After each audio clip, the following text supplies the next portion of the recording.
তাও মিথ্যা কথা। এটা আমার জায়গা যদি অন্য কোনো মেয়েও বলে, এটা একটা ধরেই নিতে হবে এটা একটা মিথ্যা কথা। কারণ মেয়েরা হয়তো কিছু মেয়ে বলে যে আচ্ছা ভালোবাসা হলেও চলবে। আমি আমার লাইফের ওই যে অধ্যায়টা একটা পার করে আসছি যে আমার টাকা পয়সা কিচ্ছু দরকার নেই, আমার শুধু ভালোবাসা দরকার।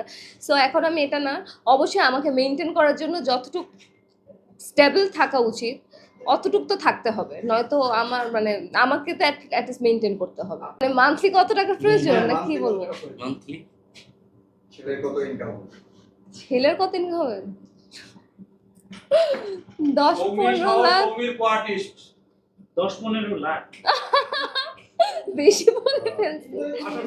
শোনেন একটা মিনিট, 10 লাখ টাকা যদি ইনকাম থাকে তা আমাকে যদি মান্থলি 5 লাখ টাকাও দেয়, 5 লাখ টাকা অনেক কম, বিকজ সংসারের খরচ আছে, আমার নিজের খরচ আছে, এখন এত জিনিসপত্রের দাম বাড়তেছে বাংলাদেশে, হ্যাঁ ওইটা আছে, প্লাস বাইরে থেকে আমরা যারা মেয়েরা আমরা অনেক আমি নর্মালি আমি মেকআপ ফ্রি, সো বাইরে গিয়ে আমি একটা মেকআপের দোকানে সেফরাতে ঢুকলেই আমার খরচ হয়ে যায় 2 লাখ 2.5 লাখ টাকা। আমার সত্যি কথা, এটা একদম একদম অনেস্ট কথা।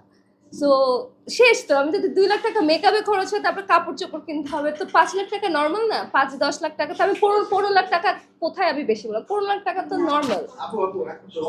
আপনার ফিটনেস ঠিক আছে, প্রতি মাসে কত টাকা খরচ করেন আপনি?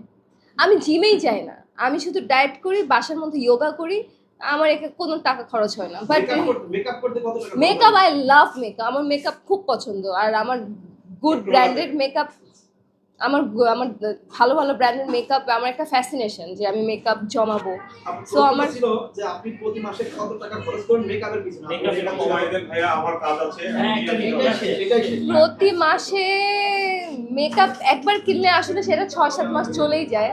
সো যখন কিনি তখন অ্যাটলিস্ট 2-2.5 লাখ বা 3 লাখ টাকার মেকআপও আমি কিনছি। আমি এত পাগল, আমি 3 লাখ টাকার মেকআপ কিনি বাইরে গেলে। 3 লাখ টাকা আপনার খরচ হয় মাসে? মাসে না, সেটা তো একটা মেকআপ যদি কিনি সেটা তো 6-7 মাস চলে, 6-7 মাসে, বছর বছরও চলে, হ্যাঁ।